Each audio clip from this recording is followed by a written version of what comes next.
Welcome back to Miller's Construction. It is Monday, January 22nd, 2024, and this bad boy just showed up on my front porch. We're gonna unbox it. We're gonna go over it in detail right now. Let's crack this thing open.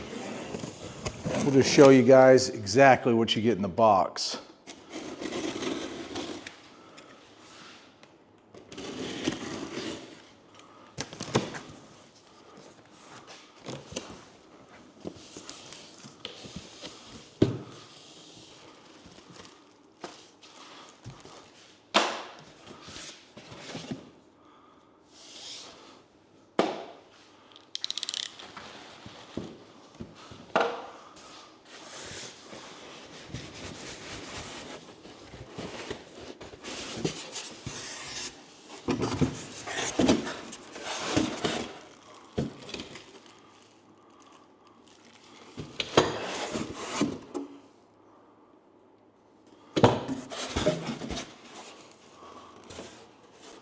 I think that's everything in the box. We're in that styrofoam. It's nice.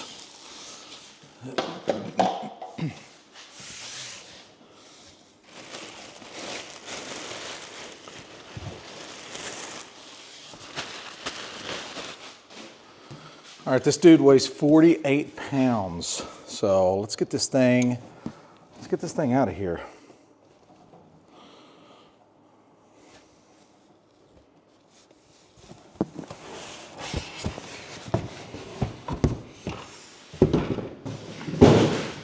Hey, that worked out well.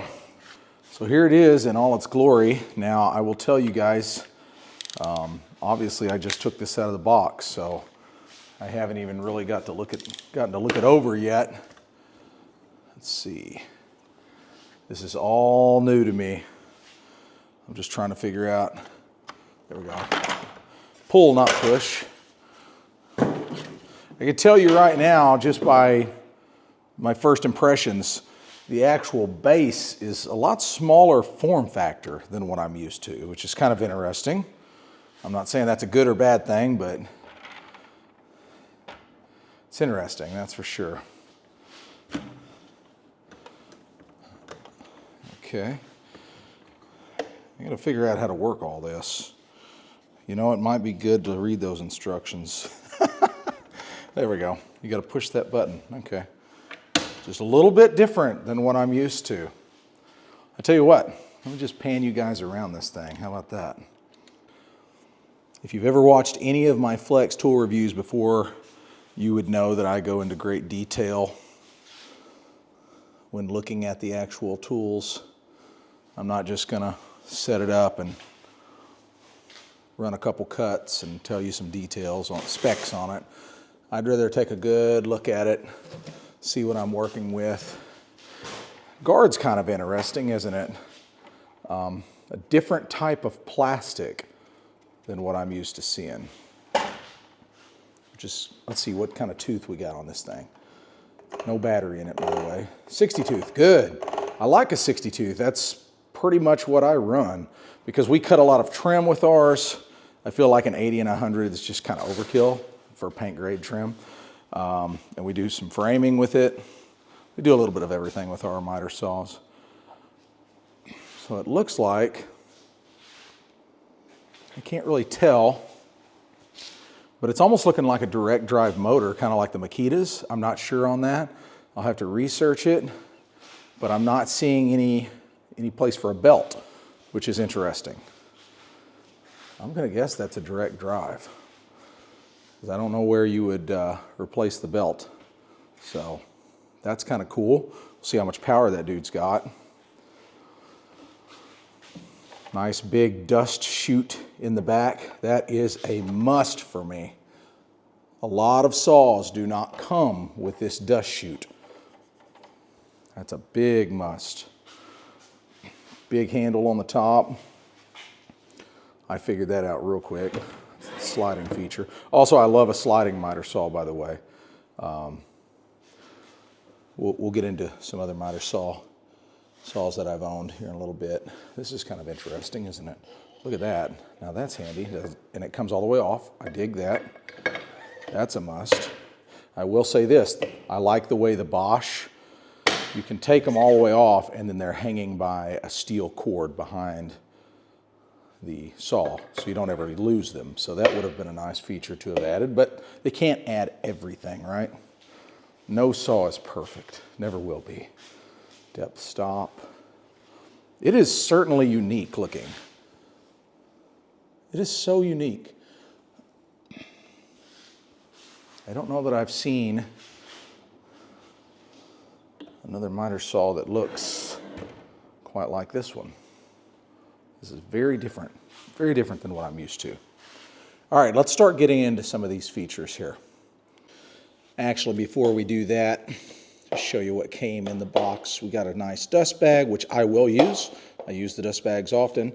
Nice dust port accessory, which I love that. I'd like to use a vacuum with mine as well. And a nice material clamp down, which looks identical to the Bosch. The Bosch is a good one, so that's a good sign. Okay, before we get into this next section, I just have to tell you a little bit about my history with miter saws. I am a hardcore believer in cutting crown on the flat. Actually, let me just rephrase that. That's the way I prefer to cut crown. How about that? Some crown you can't cut flat, some crown you have to cut nested. I understand that. And vice versa, by the way. I just prefer to cut crown on the flat, and we cut a lot of crown, we install a lot of crown. I've also been through a lot of miter saws. Like, I'm a little bit of a miter saw freak, if you will. Special K likes table saws, I like miter saws. Miter saws have always been my thing, so I've kind of ran through quite a few of them. Like one, purchase it, use it for a little while, sell it and try something different. And my latest miter saw is the Bosch 12-inch 18-volt core, the Pro Factor, the big boy. Axial glide, really like that saw. Very, very few negatives on that saw. If there were one negative I could point out, it would be that the bevel is a little bit clunky. Going back to what I said just a second ago, remember, I cut crown on the flat, so I'm beveling like crazy. I bevel a lot. Very first thing I looked at on the saw, I have looked at nothing else, is the bevel. So Flex has this patented feature on this saw that I'm going to show you right now. Let me look at the box to see what it's called. Okay, I'm still learning this. It's called the patented FastShift bevel lever. I believe I got that right. FastShift bevel lever. And I'm going to show it to you. Now keep in mind, on the Bosch, the bevel controls are all up front. And while I thought that was convenient when I first got it, it would have been, but it's just a little bit clunky, a little bit hard to get in place, a little bit hard to get those positive connections. So I'm going to show you how this system works. This might be the best system I've ever seen, and I've used a lot of them, like I said. So here's our bevel lever. We're just going to pull it up, lock it back down, right? Lock it back down, right? It's pretty simple. Let me go on the other side of the tool.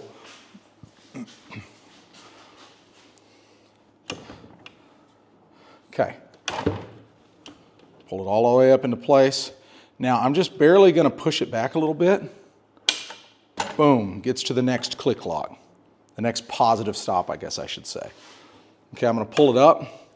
Say I want to go to a 22.5.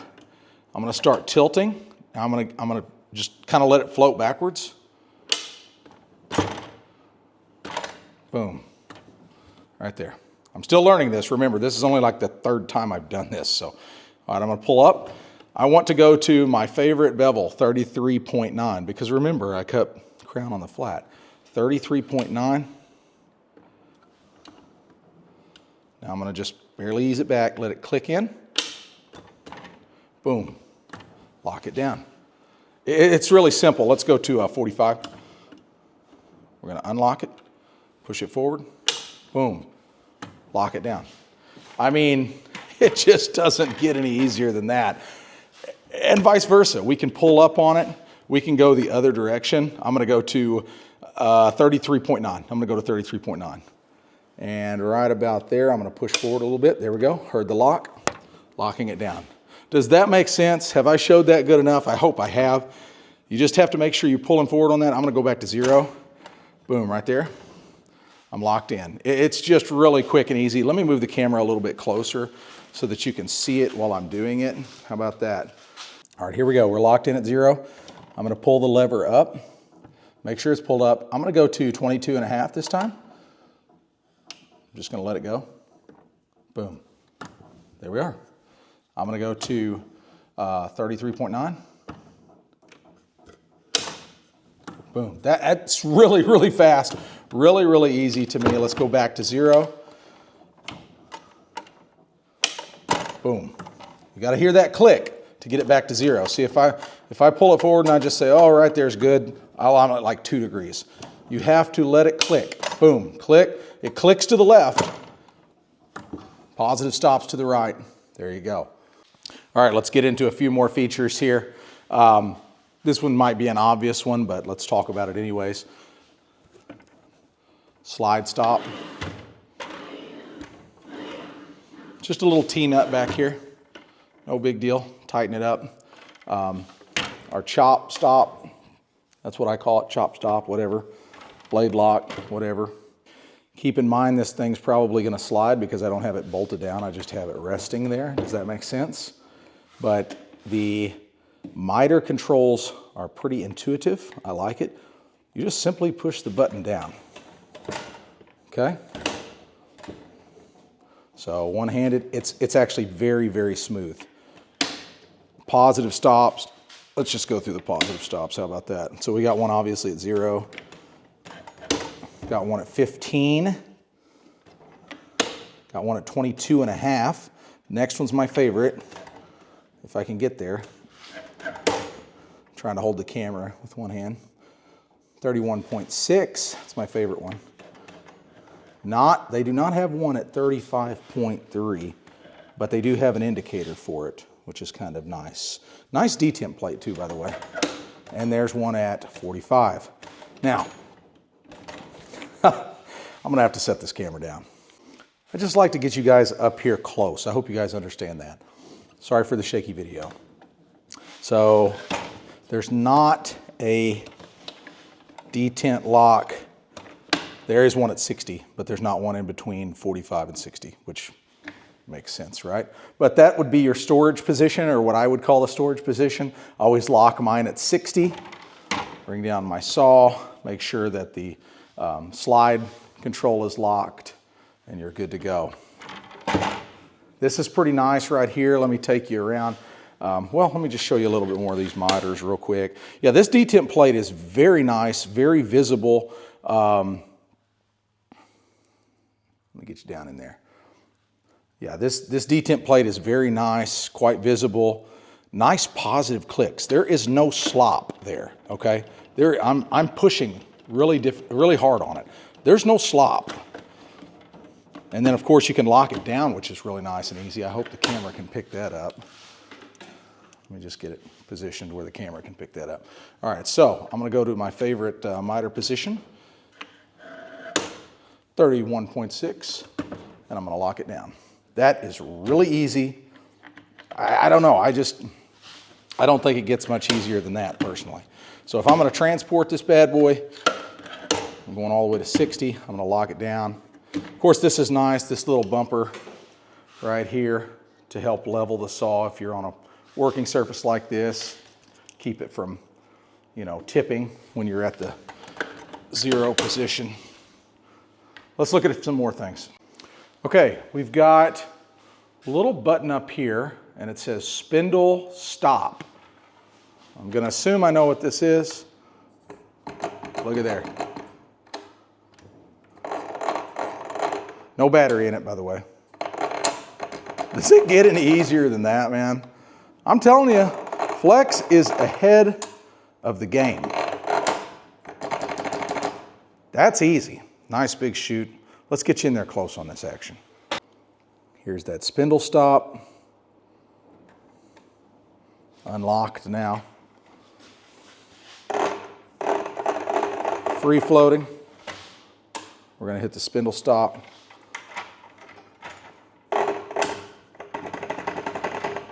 I mean, you can almost change the blade one-handed. Now, one thing I haven't seen yet, Allen wrench. I'm sure there's one on here. Usually they put them on the back. I have not seen that Allen wrench yet. Surely there's an Allen wrench. I'm gonna look back at this and say it was right there in front of your face. Sometimes they are difficult to find on these rigs. I'll keep looking for it. But yeah, this is that dust chute, and get you up close on that. This is possibly one of the best dust chutes I've ever seen. I always thought Bosch made the best ones, which is ironically why I'm running a Bosch. Really nice, big, wide. I like how wide this one is. We will see how good the dust collection is on this dude. We will see. This is kind of interesting. That's your depth stop. See how that works? Push that into position. You see that there? So there's your depth stop, so you can adjust this. I guess you could have repeatable patterns, but if you don't want it for a couple cuts, it's out of the way now, right? And push it back into place, and there's your depth stop. Kind of cool. I like that. Let's see, I'm just freeballing this, by the way. Oh, look at there, look at there. There it is. Ooh, hard to get out. Well, Flex doesn't get everything right, do they? There we go. Of course, I don't think you're going to lose it in transport, are you? So there's our Allen key for changing our blades. Right there in front of my face, like I said I would find it. Yeah, nice and tight. Oh, let's show you these fences. I like that. That's like the term is losing me. Is that like a cam? Is that what you'd call like a cam lever? That is nice. I have not seen, I tell you who makes the worst fence levers is Makita's.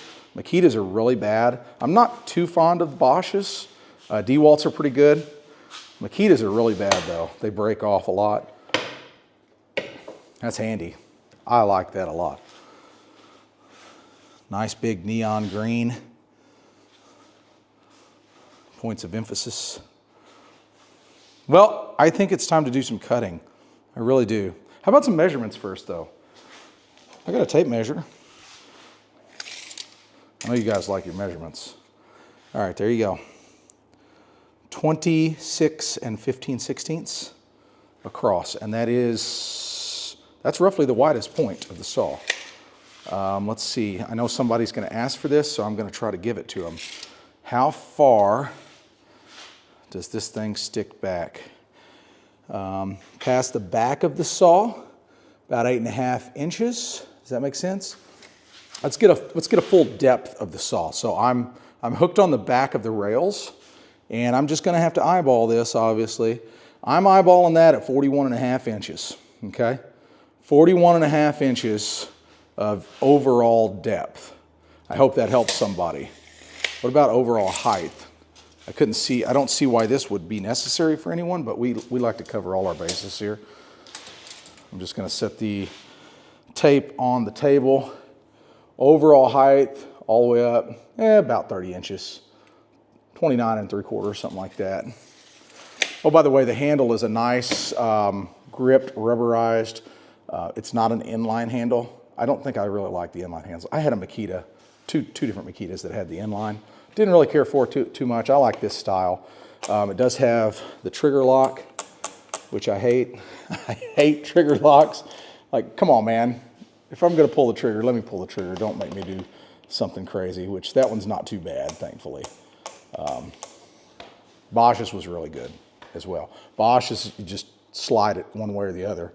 That was nice for people that like to use, you know, I am a lefty, technically, but on a miter saw, for whatever reason, I end up always grabbing the handle with my right hand, holding the material with my left. I guess for micro adjustments, I don't know. All right, let's cut some material. How about that?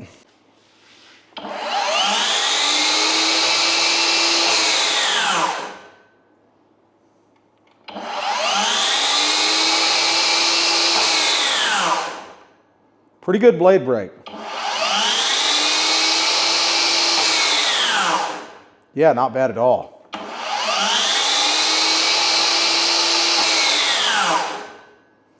Also, if you're curious, just a straight up 5.0 battery in there. I figured, why not? What's the point, man? Let's just use the 5.0. Oh, by the way, shadow line light. Yes, there is a button to turn it on and off, which is kind of nice. I'm not sure how long it'll stay on in that condition. Let me take the battery back out. You pull the trigger, the light comes on. Let's see how long it takes for it to shut off. 1, 2, 3, 4, 5, 6, 7, about 7 seconds, something like that. Okay, but if I press the button, there's no telling how long it'll stay on if I press the button. I have no idea. I'm telling you what, man, you just can't beat a shadow line on a saw. Forget lasers. The Bosch had the laser. The shadow line, I know exactly where that blade's at. Very easily, you can tell what you're cutting. All right, first cut on the saw. How about that? Warped piece of garbage, 1x12 decking.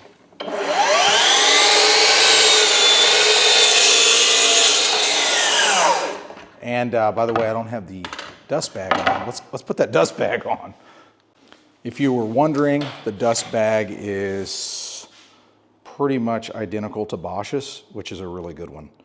I compare a lot to Bosch right now because that's what I'm running. That's what I'm currently running. So I apologize for that if you're a diehard Bosch hater, but the Bosch bag is really, really good. The only thing that I can tell about this one is this one might be slightly smaller, but it's got like this spine right here that holds it up and then a zipper on the bottom. This is the best design to me. I've tried a lot of different bag types. That's the best one.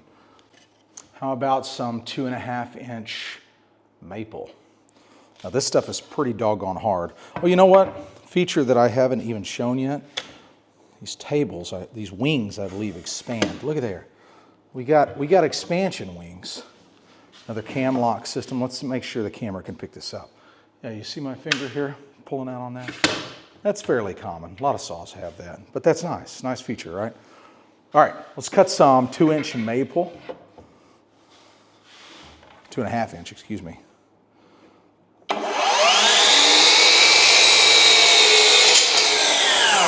So far, I can tell you, even with the bag, the dust collection ain't bad. It ain't bad at all.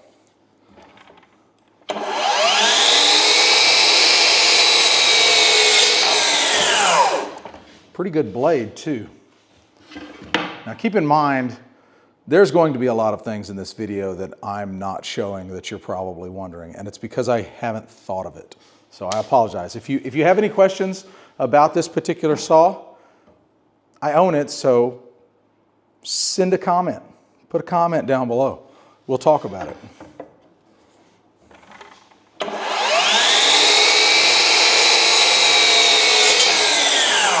Man, I love that shadow line. Nice clean cuts. But does it cut square? I know I'm waiting for that question in the comments. Does it cut square? Did it come square out of the box? Well, let's just check it right now. How about that? Okay, we're gonna see if this saw is square right out of the box. I have not tested this yet. I have no idea if it is or isn't, but I will tell you up front, I do not have a machinist square and I do not have a fancy framing square. I do not have a fancy triangle square. So we're gonna do this kind of old school, okay? I've got a piece of LP SmartSide here, engineered siding. It's perfectly straight. We're gonna take a rip right off this side. I'm gonna make sure I hold nice and tight against the fence.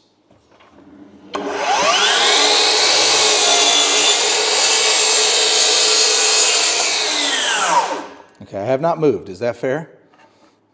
Got ourselves a little strip here of engineered siding. Now, all I'm gonna do is turn it end for end.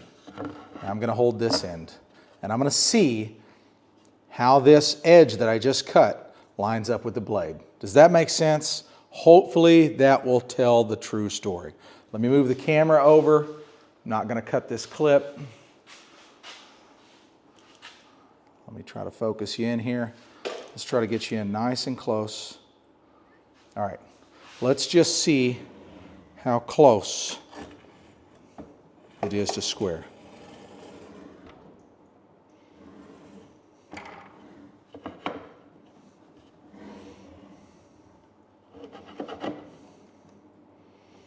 Can you follow that shadow line?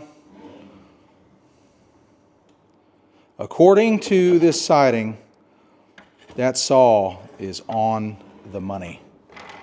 Absolutely on the money. We're set to 0. So I'm going to give this an A+, okay? Let me just go ahead and cut another sliver off and we'll see how straight. We'll see how straight this looks.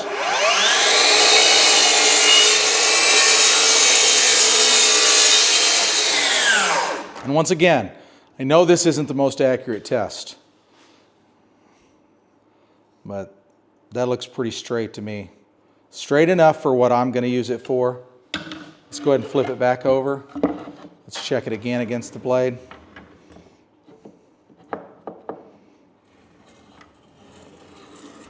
I mean, I don't know. I don't think it's going to get a whole lot better than that. Thought I'd film a little bit of cutting from the back side so you guys can watch the dust collection. So let's go ahead. Now, keep in mind, dust collection is always more poor when you're sliding. So just remember that. Here we go.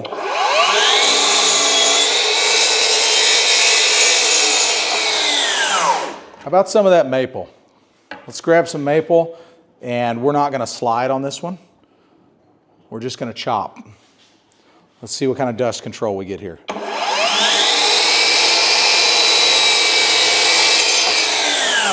It's not bad. It's really not bad.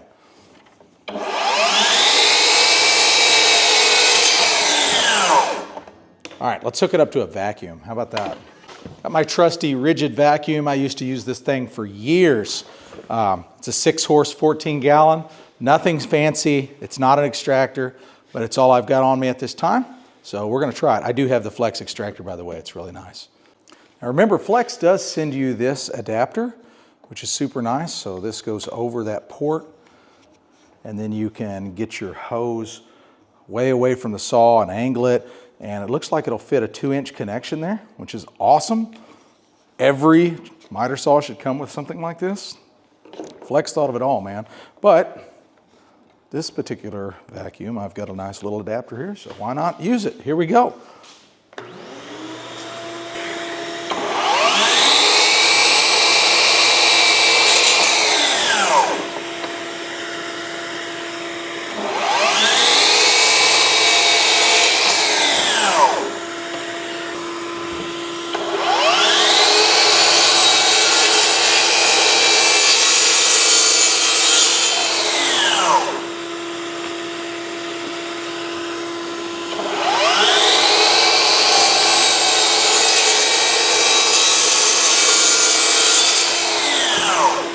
One thing that I haven't talked about yet is the material hold down accessory.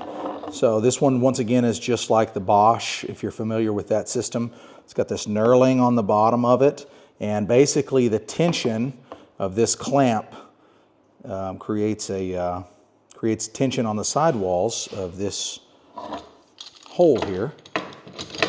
See that? And that knurling will not allow it to come out. So then you could just tighten it up. This is, to me, the best system.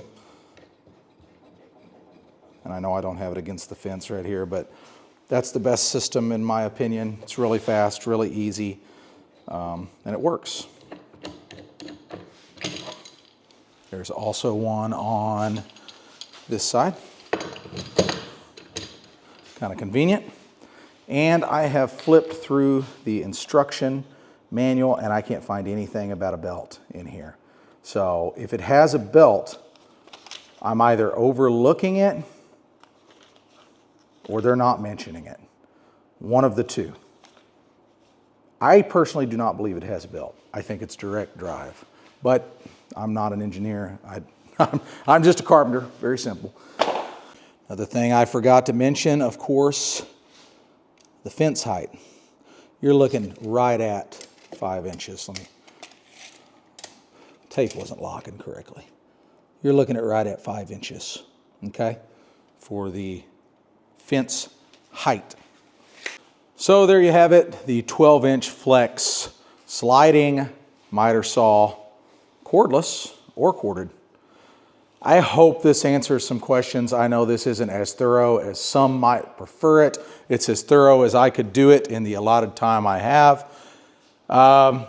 If you have any questions, please leave me a comment down below. I will come out here. I will measure anything you would like on the saw. I will look at any feature you would like me to cover, and I might even make a YouTube short about it if it's something significant. I'm sure I have forgotten something, but once again, this is just a real quick overview. I try to go in depth as possible. I will say this, Flex has included some nice pre-manufactured plates here. Who knows? Is Flex coming out with the miter saw stand? They should. I hope they do. I hope it's a gravity rise on wheels. That would be really nice, wouldn't it? For now, I think this will go on my Bosch gravity rise. That's the best miter stand, by the way. All right. Hope that helps. And I hope you enjoyed the video. If you did, please like and subscribe. I really appreciate all the support. Lots more Flex tool reviews coming soon, including on this miter saw. I'm not even close to done reviewing this thing. I've got to get this thing on a more appropriate job site and cut some crown molding with it. How about a video cutting crown? Doesn't that sound interesting? Appreciate it, guys. We'll see you soon.